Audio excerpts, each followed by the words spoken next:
I think the most powerful feeling I had is the day that I had baseball practice and it's raining and it's cold. It's like 30, 40 degrees.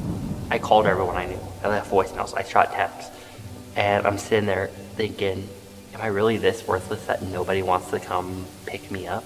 That no one wants to help me out? Like, I'm not asking for much. I'm asking for somewhere to lay down and sleep so I can go to school the next day and pay attention.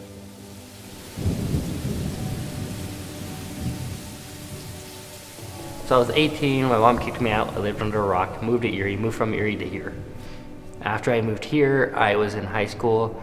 I rented a room off a guy on Craigslist who didn't pay the rent to the apartment complex, so we got evicted. My guidance counselor took me down to Urban Peak.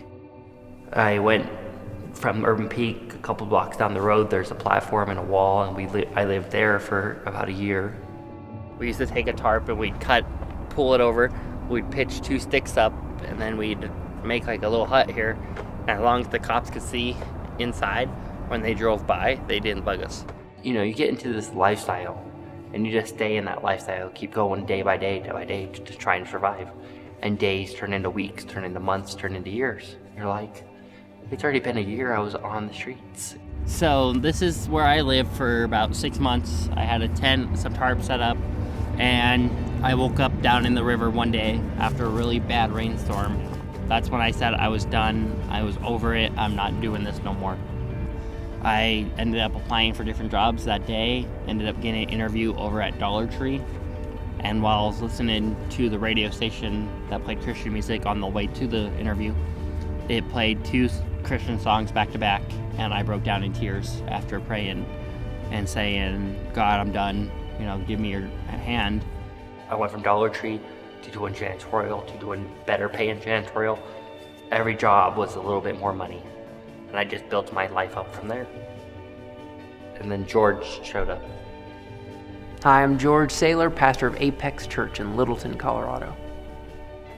And one Sunday I noticed he was wearing a Steelers outfit, so I had to be like, hey, what's this Steelers outfit about, man?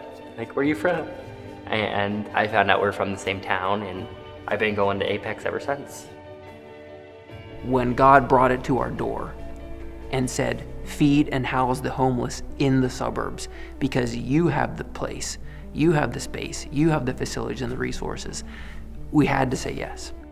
So in running the Severe Weather Shelter Network, it is amazing having guys like Dakota on the team, and I love the nights that Dakota serves because Dakota is truly a hero to so many of these men and women, and he relates to them at a level that I simply can't, and he can touch lives in a powerful and unique way. So the reason I work with Severe Weather Shelter Network is that this gives me a chance to do person one-on-one, like, where are you at in your life? I believe that we're not here just to preach it, that if I live it, then I'm a role model for my community, and I'm growing as a person. And with my job, it gives me an opportunity to do that. And with the Severe Weather Shelter, it also gives me an opportunity to do that. That is what affected and impacted Dakota so powerfully here, that he experienced family in God. He experienced what it means to be a part of a body, to have brothers, to have sisters, to have people that cared for him like a family. Christ has poured out his grace on him, and he can't help but pour it out on others. A lot of people put a lot into me, and there's no way I can repay the things people have done for me. So I try to pay it forward. And that's the whole reason I do it, is that one person might listen one day and turn around and be like, you saved my life.